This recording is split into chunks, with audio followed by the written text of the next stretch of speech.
Macquarie. Thank you, Deputy Speaker. Sometimes in this place there's a beautiful synchronicity, and I was looking back at the last tranche of paid parental leave that I spoke on, which happens to have been a year ago, on the same day that we marked International Women's Day with the UN in this place. And here we are, 12 months on, doing exactly what we said we'd do and introducing and debating our next tranche of paid parental leave improvements, which are about a lot of different things, modernising this scheme so that it really meets the needs of 21st century families, doing something that empowers women and provides them with much greater support more support than they've ever had in caring for a newborn, but it supports both parents, whether they are a mum and a dad or of any other combination, and whether a child is their natural child or adopted. We're recognising that these are the sorts of families who have been overlooked as changes have been made, but not made to this particular policy area until we came along. And so I'm very proud to be here 12 months on to talk about our next tranche. I think it's worth remembering what the first changes were that we made under the paid parental leave amendment, which was to expand parental leave pay to the maximum entitlement from 18 weeks to 20 weeks by absorbing the dad and partner pay, which had previously provided up to 2 weeks of pay to eligible working fathers or partners. That first tranche also replaced the requirement for the birth parent to claim parental leave pay first, with gender-neutral claiming to make it easier for the partner to claim and both parents to share the entitlement.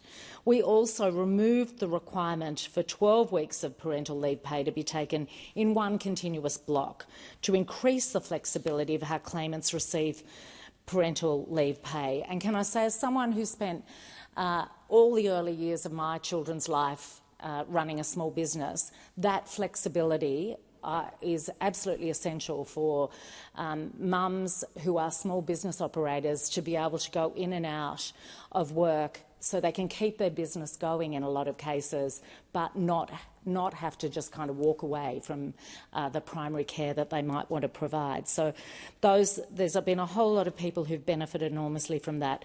We also, a year ago, introduced the reserve use it or lose it period of 2 weeks of parental leave pay for each parent, and we allowed eligible claimants to take up to 2 weeks of parental leave pay concurrently in relation to the same child. So both parents could be together with very genuinely shared parenting able to happen, and a time when both parents can kind of get used to what if it's their first child, is a very different and new situation.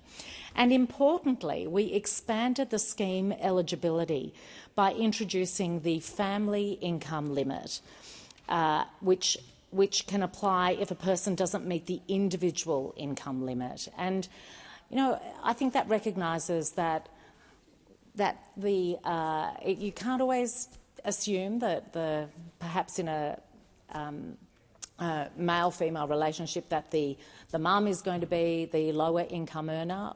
And so all those things really start to recognise the realities of life and the things that we as a government should be looking to support. And so this next tranche of changes is really important.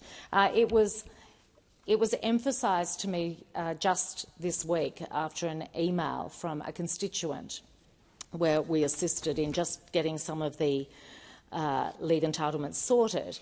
And she summed it up beautifully by saying, "I just want to spend my whole maternity leave enjoying and witnessing the milestones of my son before I go back to work." I think these changes, this next tranche of changes, is going to make that even more possible. So let's talk about this latest round of changes. They are absolutely critical for families. They're critical for women, and that means they're critical for the economy. We know this, and I think that's worth saying to people who may not be in their childbearing years or may not have their own children who are having, and about to be grandparents who might go, well, what's in it for me? But this is good for the whole economy. When it's done right, we also know that this paid parental leave can really advance gender equality, and that's something that has been on people's minds in this place for many years, and this is tangible stuff, one of many things we've done that assist with gender equality. It is worth saying that business, unions, experts of all sorts, and economists all understand that one of the best ways to boost productivity and participation in the workforce is to provide more choice and support for families and more opportunity for women. And that's why this has been a central part of our policy agenda from our very first budget, where there was that $500 million to expand the scheme to 6 months by 2026. This is the largest investment in paid parental leave since Labor established paid parental leave in 2011, and it'll benefit around 180 families each year. In Macquarie, when I look at figures, it's around about the numbers of people who benefit from this and from our changes for cheaper childcare, that runs into the thousands as well. I think it's around 6,000 plus who are supported by this. The details of this one are the natural successor to what our first tranche was. And it really lays a strong pathway forward. So the length of payment is increased from 20 weeks to 26 weeks over time. There's an increase in the period reserved for each parent from 2 weeks to 4 weeks. And there's a doubling of the period where parents can take paid parental leave at the same time from 2 weeks to 4 weeks. So starting on the 1st of July 2024, 2 extra weeks of leave will be added every year until we reach 26 weeks of paid parental leave in 2026. Right now, up to 18 weeks are available for one parent. It's usually taken by the mother, with 2 weeks reserved for the dad or the partner. The increase to 26 weeks means mums can access up to 22 weeks of paid parental leave, so that's an additional month compared to the current scheme. And my recollection of being in that very first year of a child is that every week makes a difference. It might not always make a difference for the better in the way that you're sleeping, but your ability to kind of think and understand how to coexist with this new child changes and evolves, and probably in reality every day makes a difference. So that extra month that we're going to achieve is really significant. It also doubles that period reserved for the dad or partner, so that is the 2 weeks to 4 weeks. And I really encourage dads and non-birth partners to make the most of that opportunity. It might not be fun, and it might have its own elements. Sometimes there's something to be said for being able to escape to work, but it is such a crucial time, and that extra support can make all the difference for the whole family. I think crucially this expansion provides additional support to mums after childbirth. That really is what it comes down to, and it allows the partner to do that as well.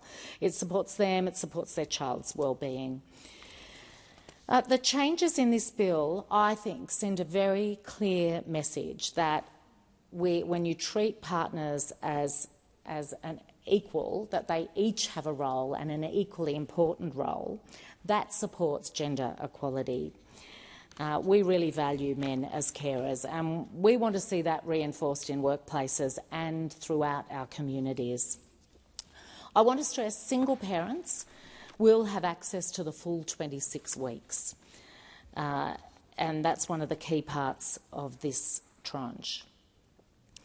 When we announced our paid parental leave reform back in the 22-23 October budget, so this is going back now, not last year but the year before, we tasked the Women's Economic Equality Task Force with providing some advice on the best model for 26 weeks that would advance women's economic equality. And that's where the recommendation of the 4 weeks for each parent on a use it or lose it basis came from, allowing parents to take it at the 4 weeks at the same time. So that advice is adopted in this bill. And I think we've got a really powerful package here. I come from a time where I wasn't entitled to a single day of paid parental leave. I hadn't been back in the country very long from having been working overseas for several years, so I didn't have any employer entitlement, and that was it. That was all you had, if you were lucky and you had the right employer. And for my second child, by then I had my own business, and in theory, I suppose I paid myself, but actually I just needed to keep working, to keep paying the mortgage and put food on the table. And so, and of course my husband had no entitlements because the dads just didn't get that. So I look at this and think, wow, what a different environment we've created for this next generation. I'm always distressed when I hear some women of my generation going, oh, we did without it, and I don't think anyone really needs it, because, oh my goodness, it's so needed. So when we think about how we're trying to support families with this very early start, now we also know we need to support them as mum goes back into the workforce, and that remains a continuing challenge in spite of our cheaper childcare. We know that is still a very challenging space to find childcare that suits the working needs and is available when parents need it. So I look at this and go, this is a giant leap that we have made. There is much more to do. Back in 2011 when we introduced this, it was an absolute joy to see it, and now I can see we've got this to an incredible point, but we will continue working on the issues that inhibit women's economic involvement, but more than that, just inhibit their ability to be the best parents that they can be. So in this place we recognise there's lots more to do. I have never seen us as a government that says, well, you know what, job done, don't have to worry anymore.